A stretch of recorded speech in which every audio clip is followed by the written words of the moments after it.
Alec McCowen was one of the foremost actors of his generation. Born in Tunbridge Wells in 1925, his first job was at Macclesfield Rep in 1942. He was awarded the OBE in 1972 and the CBE in 1985. He was 3 times awarded the prestigious Evening Standard Award for Best Actor, as well as being nominated for several Tony Awards for performances on Broadway. I met him at his flat in London and started by asking him what were his very first memories of the theatre. My mother took me to see a concert party, but a concert party in a little park in Tunbridge Wells, and it was an all-female concert party, and one week a lady said it's a competition for children to come next week and sing a song or do a poem or whatever.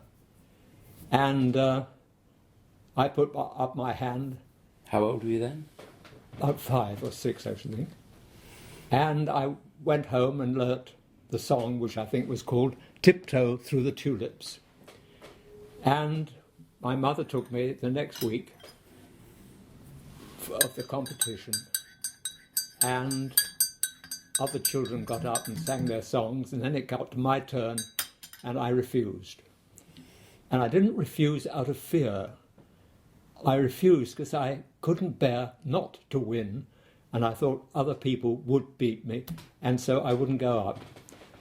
There was no actual theatre in Tunbridge Wells, but there was very thriving operatic society. So I saw shows like The Desert Song and Rio Rita.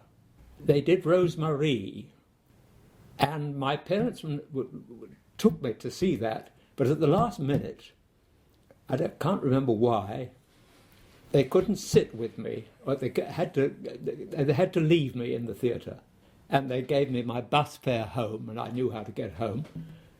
Bus stop right outside the theatre. And when the curtain came down, I was in floods of tears, got the bus home, and my mum said, "Did you enjoy it?" And I said, "Oh yes, but it was so sad." And I'd left at the interval, because I didn't realise there was such a thing as an interval. So I've never seen the second half of Rosemarie. And how old were you then? I can't remember, probably about 8 or 9. I know. And that wouldn't happen now. I mean, being allowed to go home by yourself and given the bus fare. I mean, when I was 7 or 8, I used to go to the cinema and the theatre by myself. You just couldn't do that now. No. So what was the next Well, I guess being at school, I was in several school concerts. Then they did a little production of Midsummer Night's Dream, and I was cast as Titania, and I was in a fury because I couldn't bear being dressed as a girl, and I thought my father would be very ashamed of me. But when the time came to do the dream, I got in my Titania's costume and purposely had very dirty feet. I think probably the only Titania with filthy feet. Anyway, that passed over. Then I played in a production of HMS Pinafore, playing Little Buttercup. And that I didn't mind so much because she wasn't a very feminine lady, really. And I had a very good review in the Tunbridge Wells Kent and Sussex Courier that said many men in the audience must have felt great regret that Little Buttercup was a boy and not a girl. And so I'm not. Yes. Anyway, I knew I wanted to be an actor for as long as I can remember, really. And how did your parents feel about that? Were they happy for you to do that? Well, I didn't talk about it. And I thought my father would be against it, because he often talked about me taking over his shop, his pram shop. We had 3 of them by that time. In Tunbridge Wells, this was? In Tunbridge Wells, and then one in Hastings and one in East Grinstead. But I couldn't bear the thought of taking over a pram shop. Anyway, when I was about 16, and it was time for me to leave Skinner's School, we went for a walk together. I can still remember where the walk was, we were in a field, and I said, I I wanted to become an actor. And he said, "Are you quite sure? You don't look like an actor." He said, "You're not very good looking. You're not very strong." And he said, "Do you realize you have a very ugly Kentish accent?" But I continued. And then my father changed. He's a very changeable man. And then he got more enthusiastic than me. And then decided I should go to RADA. And he wrote to RADA and fixed an entrance test.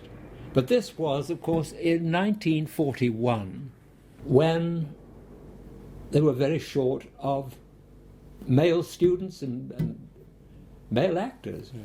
I went up and did the audition, which I think I did a bit of Richard II, playing it rather for laughs, because I've always found it a slightly funny play. And then I did a bit of Higgins from Pygmalion. You were what, 17 or 18 at the time? 16. And I got into RADA because, as I say, they were very short. I don't think I'd have got in otherwise in normal times. But just before going to RADA, both my sister and I had a very mysterious illness. We'd been bathing in a little river, and I think we both caught meningitis. So at the same time as going to RADA, I was very wasted on one side and had a big limp. So, not much help, really, for a young actor. Anyway, I went to RADA. I didn't shine in RADA because of my looks and because I was only 16. Now I believe people don't go till they're about 20. Oh yeah, they need a university degree or something before they go. Yes. Because of me being very thin, I played a lot of very old men. Like we did a production of Dear Octopus. Do you remember that play? So I played the father. And I played several very old men. And then after a year and a half, when I thought I'd get called up, I decided I would leave RADA without finishing the course. And I got my first job buying the stage in a library by Leicester Square, going round where the wanted ads were, which I don't think they have anymore. Spotted an ad for a young actor to be a stage manager and players cast in Macclesfield. So I wrote to the lady, it was a lady who ran it, called Amy Viner. She wrote back and said, I did make it clear I was on vacation, so I could only be there for 5 weeks or something like that. And she wrote back and agreed that I should go there and my salary would be £3 a week. And if you want a copy of a contract, you can have one when you get here, something like that. So my mum was a dancer before she married. She married when she was 17. And she had a real old theatrical skip. And as you probably know, and probably other actors have told you, you had to provide your own costumes. And so in my mother's skip, I put on a lounge suit, morning clothes, evening clothes, jodhpurs, things like that. And with my mother's skip and my bicycle, arrived in Macclesfield with my suitcase, but without my mother's skip or the bicycle, and then searched for digs. Couldn't find any. Decided to stay for the first time in my life alone at a hotel. And I went to see the show that evening, which I write about in Young Gemini, and was quite appalled by how dreadful it was. Anyway, the next day I got digs with a lovely lady called Miss Smith. She charged me 36 shillings a week. Yes. Yes. Even that sounds quite expensive. I mean, I think about the going rate was it was about £3, £3.50 for bed and breakfast, and about £4 or £5 for evening meal as well. It was about £3. Yes, it would be about £3, 12 and sixpence or something. Yes, she gave me half a crown back for me to enjoy myself. She was a wonderful woman. You could enjoy yourself on half a grand in those days. Yes, yes. And then I started work at Macclesfield. And as you know, in those days there weren't official stage managers. An actor had to do the work. And I had an assistant, lovely girl called Joyce, got the props. I had a handcart and goats and collected furniture and played an assortment of roles. First one being Paddy the Next Best Thing, which I think was quite an old man too. So that's how I was starting. And I was very lucky. This was weekly, but it wasn't twice nightly though, was it? Oh no. Yeah. Well, it was probably twice nightly on Saturday. So how long were you at Macclesfield? Well, I'd say around about 5 weeks, because I was in vacation from RADA. But while I was in Macclesfield, I was spotted by a theatre producer running what was called the Manchester Repertory Company. But the Manchester Repertory Company had been evacuated because of the war to Rhyl on Sea. What theatre were they at Manchester before then? What theatre were they at Manchester before then? I don't know. But the Pier Pavilion in Rhyl was my next job. I did then... So we're now talking, what, 42-ish? Yes. Yeah. And I sort of...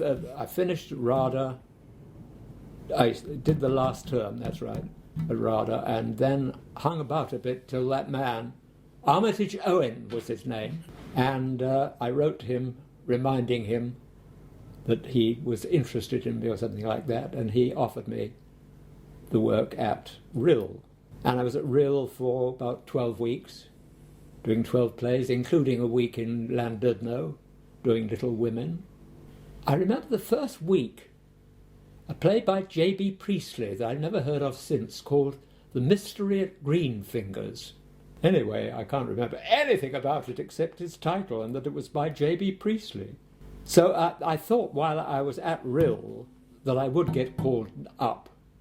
And I went for my medical, I think, in Wrexham, and didn't pass the medical because of the limp and because of the ravages of meningitis. It was a mixture of being disappointed that I was going to be a very famous soldier or something, and great relief. And then I said to myself, I think I could do better than being at Rhyl. So I gave my notice at Rhyl, and then I had my first experience of being out of work. That must have been difficult during the war. Yes. I'd always been slightly nervous of agents, but I did find a very nice lady agent, middle-aged lady. She was the mother of Ralph Richardson's daughter, Norah Nelson King. Oh, right, yeah. Do you remember that name? And she took pity on me. She said, I've never done this before, but I'm going to write a letter to Ralph recommending you to join the Old Vic Company. And I had that letter, and she said, I will ring him. You better go and see him between the matinee and the evening show at what was then called the New Theatre. So, very nervously, I went to the New Theatre, was shown his dressing room. He was having tea in his dressing gown, and he read the letter, and he said, what has my mother-in-law seen you in? And I thought, well, I better tell the truth. I said, well, she's never seen me in anything. He said, so I have to take her word for it that you are a very good actor. And I said, yes, sir. He said, I'm afraid you'll have to go to the back of the queue.